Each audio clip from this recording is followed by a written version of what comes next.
साथियों, हमारे जिम्मेदार अधिकारी हम लोगों के बीच में आए हैं। हम लोग सुबह से आज आंदोलन कर रहे हैं। 1 एकड़ जमीन हमारी मांग है, हमारी बात सुनने के लिए और हमारे मांग पत्र पर कार्रवाई करने के लिए।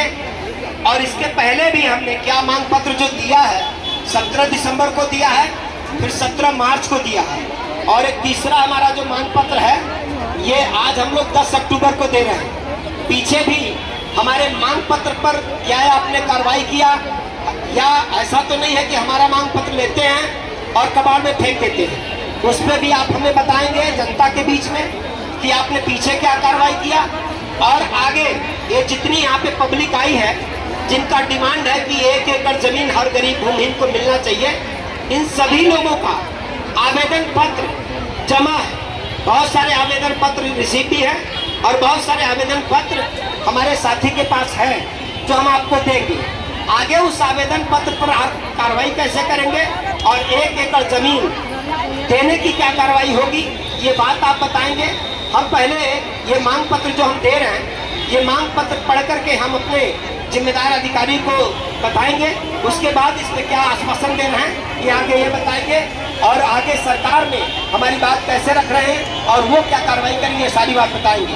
ये हमारा जो ज्ञापन है ये महामहिम राष्ट्रपति को संबोधित है, महामहिम राष्ट्रपति जी को। ये द्वारा है कमिश्नर श्रीमान मंडलायुक्त गोरखपुर मंडल गोरखपुर।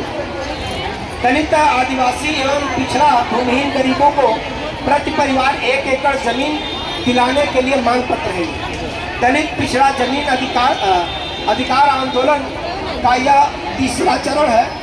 गोरखपुर कमिश्नर कार्यालय के समक्ष हम अनिश्चितकालीन डेरा डालो घेरा डालो आंदोलन कर रहे हैं। उस आंदोलन के तहत आए। थोड़ा यहाँ लाइट जला।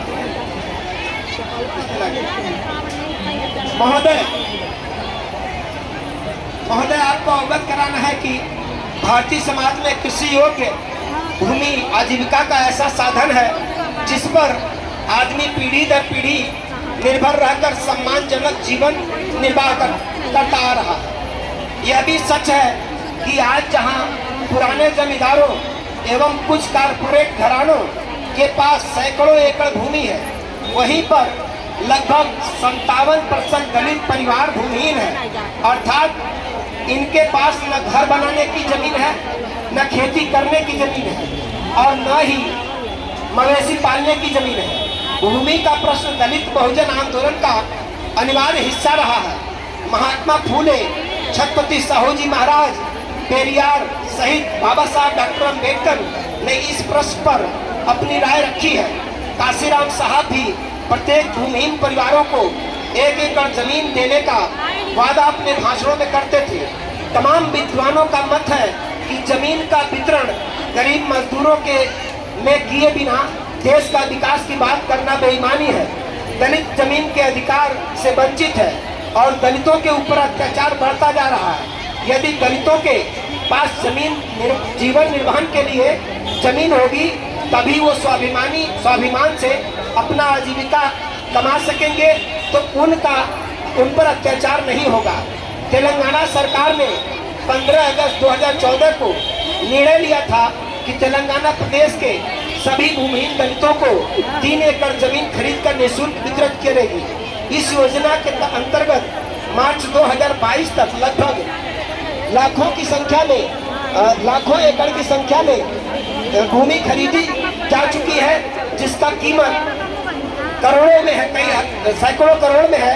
यह जमीन बहुत सारे परिवारों में बांटा भी गया है, करोड़ों परिवारों में बांटा भी गया है सरकार। और इसके साथ तेलंगाना की सरकार ने वहां के दलित पिछड़ों को सरकारी सहायता दे करके उनके बच्चों को विदेश में पढ़ाई करने के लिए भी भेज रही है।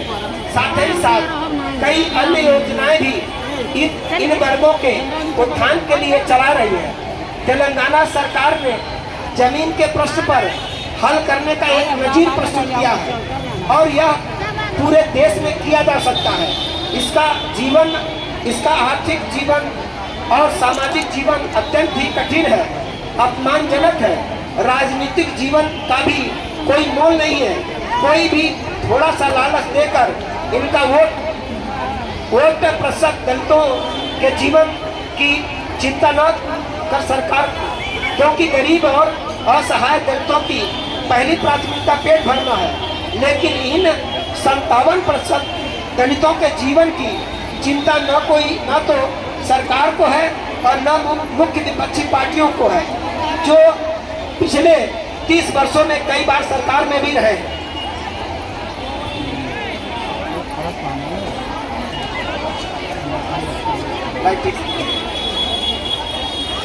यह एक आवश्यक लड़ाई है, लेकिन 57% भूमि दलितों की चिंता कौन करे, जिसके लिए बाबा साहब डॉक्टर अम्बेडकर जी ने अपने अंतिम समय में रो रहे थे, तथा मानवर काशीराम को इनके लिए कुछ करने का अवसर नहीं मिल पाया। मानवर काशीराम साहब भूमिहीन दलितों को कम से कम 1 एकड़ कृषि योग्य भूमि देना चाहते थे। अम्बेडकर जनमोर्चा जमीन के आंदोलन को अमली जामा पहनाना चाहता है। अम्बेडकर जनमोर्चा समय समय पर दलितों के हकूक के लिए आवाज उठाता रहा है। पिछले दिनों अम्बेडकर जनमोर्चा गांव में बिजली पानी से लेकर तमाम मुद्दों पर संघर्ष किया है। अम्बेडकर जनमोर्चा ने शिक्षा छात्रवृत्ति बचाओ विशाल रैली भी किया। सरकार को उस आंदोलन से झुकना भी पड़ा। अब हमारी मांग जो है वो हम आपको बता रहे हैं। हमारी मांग है अनुसूचित जाति जनजाति के भूमिहीन गरीबों को प्रति परिवार 1 एकड़ कृषि योग्य जमीन दिया जाए। अनुसूचित दूसरी मांग है अनुसूचित जाति जनजाति पिछड़े समाज के सभी गरीब परिवारों को अपना व्यापार व्यवसाय करने के लिए उत्तर प्रदेश सरकार, भारत सरकार 20-20 लाख रुपया एक मुश्त धनराशि अनुदान बिना ब्याज पर दे। यह धनराशि लोन नहीं होगा, यह पूर्ण रूप से अनुदान होगा जो तेलंगाना सरकार ने किया है। 10 लाख रुपया दिया, हम 20 लाख मांग रहे हैं। अनुसूचित जाति तीसरी मांग है अनुसूचित जाति के छात्र छात्राओं पिछड़े समाज के छात्र छात्राओं को विदेश के उच्च शिक्षा लेने के लिए विदेश में अनुदान देकर के सरकार भेजे। शिक्षा, प्राथमिक शिक्षा और चिकित्सा यह सरकार हर गरीब हर मजबूर के लिए फ्री करे। अतः उक्त मांगों को पूरा कराने के लिए अम्बेडकर जनमोर्चा द्वारा पूर्व में 17 दिसंबर 2022 को दिन शनिवार को समय प्रातः 11 बजे दलित अधिकार रैली का आयोजन किया था। पुनः दूसरा चरण 17 मार्च 2023 को उक्त मांग को लेकर हम गोरखपुर कमिश्नर कार्यालय के समक्ष आंदोलन कर चुके हैं। एक दिवसीय प्रदर्शन किए तो दो चरणों के आंदोलन के दौरान सरकार ने कोई उचित कदम नहीं उठाया। इसलिए इस आंदोलन के लिए तीसरे चरण में दिनांक 10 अक्टूबर 2023 को गोरखपुर कमिश्नर कार्यालय अम्बेडकर जनमोर्चा घेरा डालो आंदोलन कर रही है। अतः आपसे विनम्र आग्रह है कि अम्बेडकर जनमोर्चा की उक्त सभी मांगों पर उदारता पूर्वक विचार करते हुए उत्तर प्रदेश समेत भारत के सभी राज्यों में अनुसूचित जाति जनजाति पिछड़ा वर्ग मुस्लिम समाज के गरीब भूमिहीन हर परिवार को 1-1 एकड़ कृषि योग्य जमीन दिलाने के लिए हमारी प्रार्थना को स्वीकार करते हुए इसे फलीभूत कराने की महती कृपा करें। ये अम्बेडकर जनमोर्चा के द्वारा आपको हम कापी दे रहे हैं और ये कापी हम जो मांग पत्र दे रहे हैं, ये कापी हम किसको भेज रहे हैं।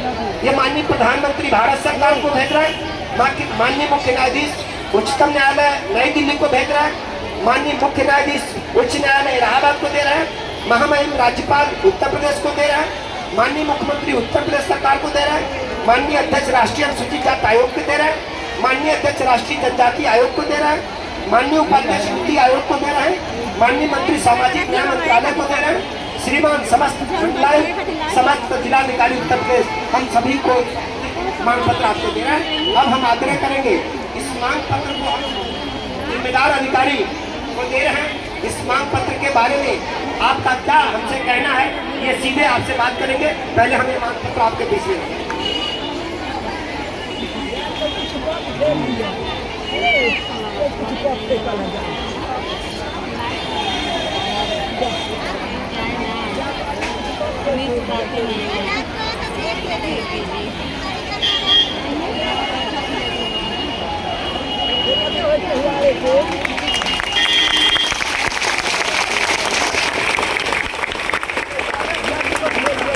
अब हम अनुरोध करेंगे हमारी मांग को सुनने के बाद हमारे जिम्मेदार अधिकारी अब आम जनता से क्या कह रहे हैं, आपका क्या कहना ये हमें बताएंगे।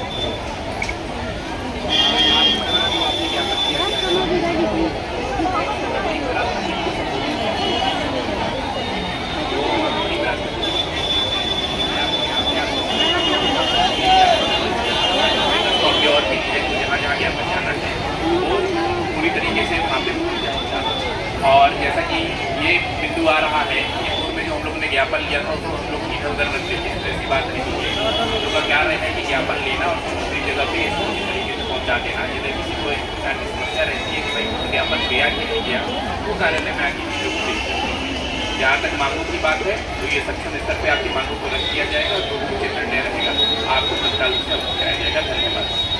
देखिए, आप जिम्मेदार अधिकारी हैं, हमने मांग पत्र ऐसे पहले भी दिया। अब आप हमारी बात